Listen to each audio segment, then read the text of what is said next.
South Kolkata सभा के तत्वावधान में आयोजित हो रहा है ज्ञानार्थी। ज्ञानार्थी का क्या अर्थ है?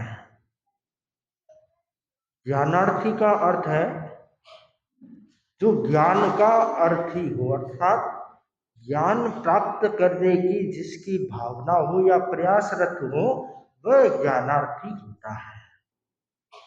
सचमुच इन बालकों के लिए नहीं, बालिकाओं के लिए नहीं, हर इंसान को अपने जीवन में ज्ञानार्थी बने रहना चाहिए। ज्ञान प्राप्ति के लिए कोई उम्र नहीं होती है। बचपन तो उम्र का प्रारंभ है, ज्ञान प्राप्ति का प्रारंभ है।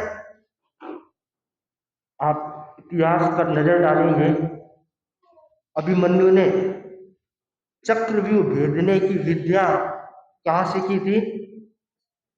अपने माँ के पेट में गर्भकाल में सीख ली थी।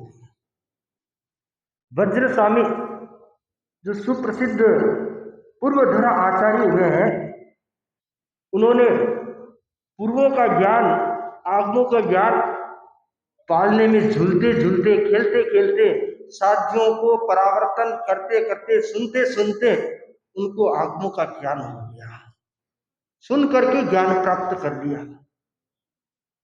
तो ऐसे बहुत सारे प्रतिभाएं इस भारतवर्ष में हुई है जिन्होंने बचपन के प्रारंभ काल में ज्ञान के अथाह सागर को प्राप्त किया है। तो बचपन जो है वह ज्ञान को प्राप्त करने का अनमोल समय होता है, गोल्डन टाइम होता है। इस टाइम में जो ज्ञान प्राप्त कर लिया जाता है, संस्कार जो प्राप्त कर लिए जाते हैं, वो व्यक्ति के जीवन भर काम आते हैं। तो ज्ञानार्थी, हर कोई ज्ञानार्थी बना रहे, छोटे बच्चे नहीं, बड़े भी ज्ञानार्थी बने रहे। हम ज्ञान प्राप्ति की जिज्ञासा हमारे मन में होती रहनी चाहिए।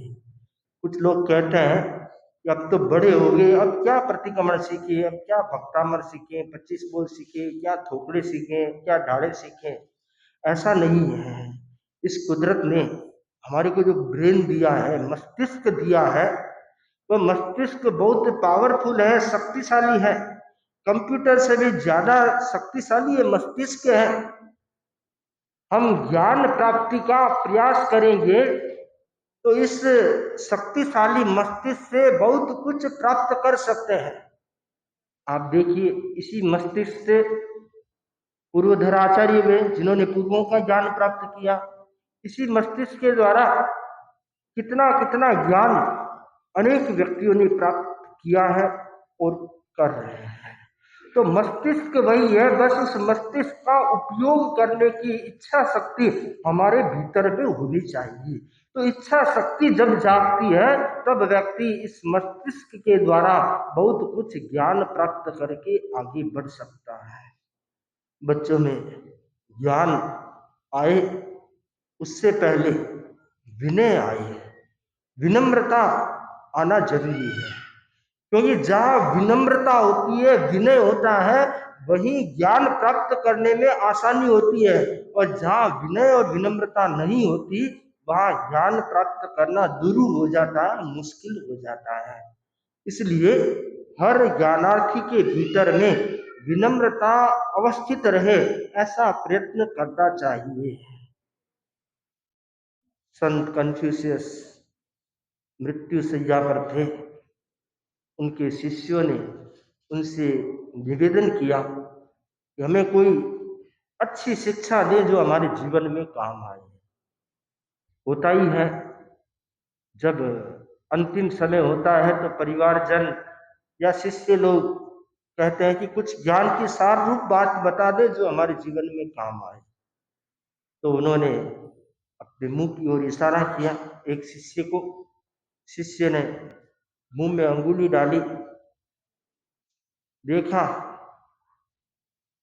कि मुंह में दांत नहीं है, जीभ है। तो संत कन्फ्यूशियस ने कहा, बताओ पहले कौन आता है, पहले दांत आते हैं, पहले जीभ आती है? पहले कौन आता है?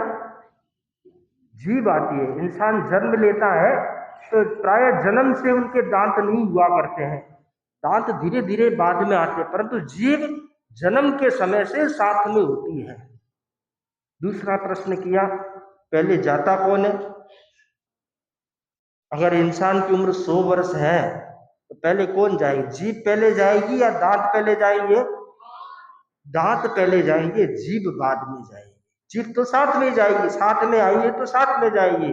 दांत बाद में आते हैं और पहले चले जाते हैं। संत कन्फ्यूशियस ने कहा कि कुछ समझे कि नहीं समझे? कि नहीं समझे। कि जो कठोर होता है, अभिमानी होता है, वह पहले चला जाता है, और जो जीव की तरह कोमल होता है, नम्र होता है, विनम्र होता है, विनयवान होता है, वह अंत तक टिका रहता है, साथ में चलता है। तो हमें किसकी तरह बनना है? दांत की तरह बनना है, जीभ की तरह बनना है? हाँ, जीव की तरह जो विनम्र रहेगा वह बहुत ज्ञान प्राप्त कर पाएगा, बहुत आदर सम्मान प्राप्त करेगा, वह बहुत अपने जीवन में उन्नति करेगा। तो बहुत जरूरी है कि ज्ञानार्थी के भीतर में विनम्रता आए। जैन शासन में विनय को महत्वपूर्ण स्थान दिया गया है, विनय को मूल आधार बताया गया है। जैन शासन का जो भव्य प्रसाद टिका हुआ है, महल टिका हुआ है, उसका स्तंभ कौन सा है, आधार कौन सा है? वह आधार है विनय। तो विनय के द्वारा ही सब कुछ प्राप्त किया जा सकता है। हर ज्ञानार्थी के भीतर में विनय की चेतना का जागरण हो, उनके भीतर में विनम्रता का भाव बढ़े।